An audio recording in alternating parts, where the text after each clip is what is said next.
Imagine this, you've got a new coworker. At first, they're really amazing, super friendly, always praising your work.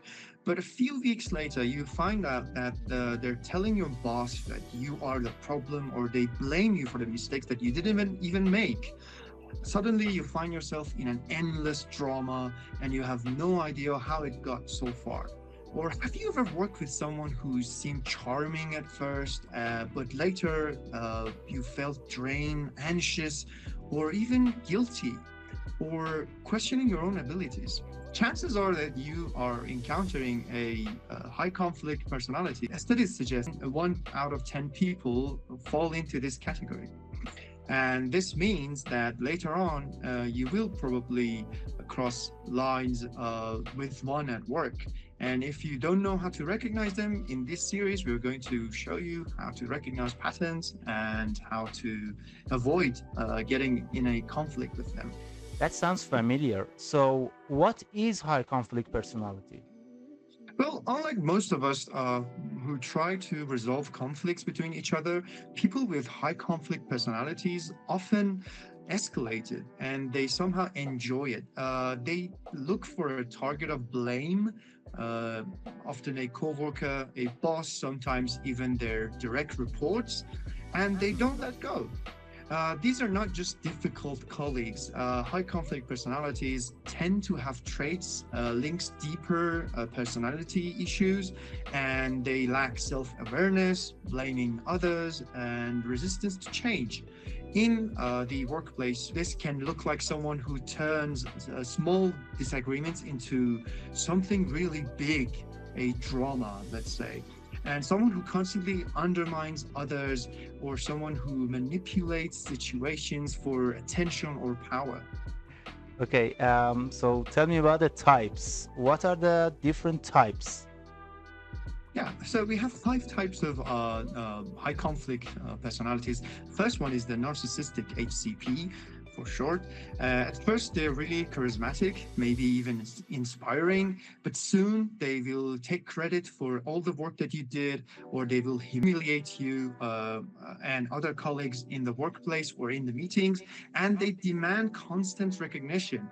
For example, imagine a team lead who praises their own selves endlessly, but they always dismiss or downplays everyone else's contribution to a project, or they don't even show their contribution to the others. They always praise themselves. Number two is the borderline HCP.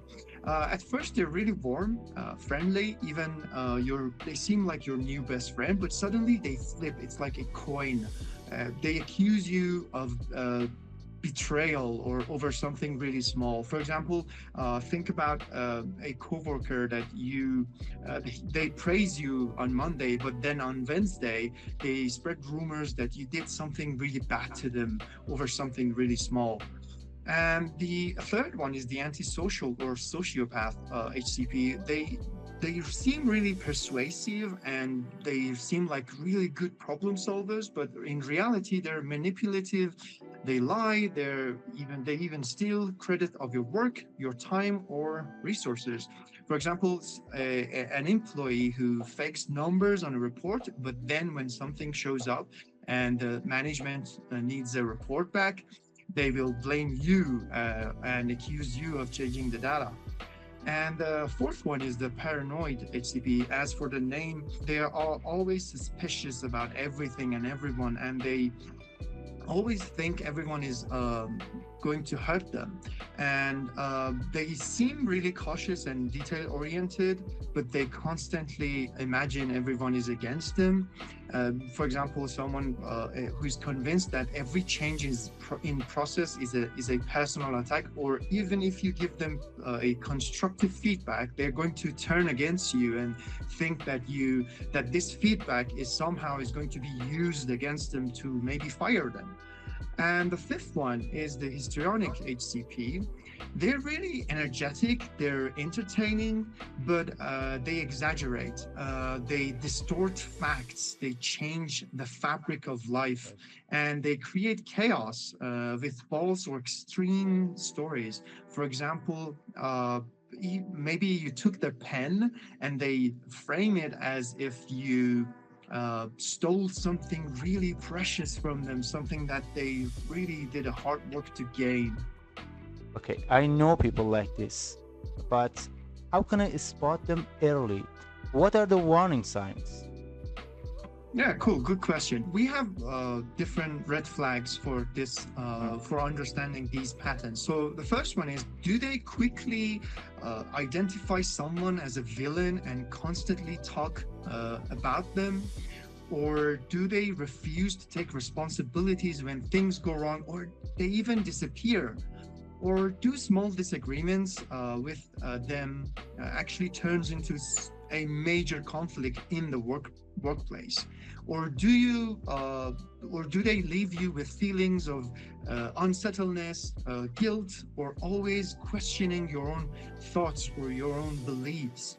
If you find one of these red flags in a person, the chances are that you are facing a high conflict personality in the workplace. Okay. Now imagine this. Now I have identified I'm working with one of these. What's the first thing I should do about this? The first step is the awareness, the recognition of patterns, which I described earlier.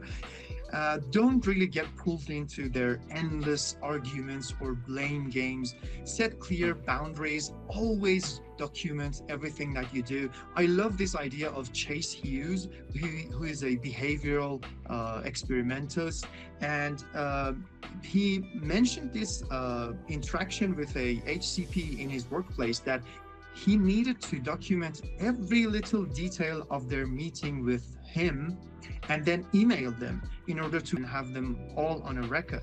So unconsciously, the HCPs will know that everything is recorded, and later on they cannot flip the facts that are actually real, because most of the times they use this as a source of manipulation, and they trick you with your own ideas, and the things happen, and then they change the fabric of the facts, and that's how they manipulate you. And high conflict personalities are about 10% of the public, but they cause a 90% of the damage in the Wow. workplace. Learning to spot the patterns early on can save you stress, your time, maybe even your career. And in the next video, we'll dive into specific strategies you can use to protect yourself without escalating the conflict. Thank you.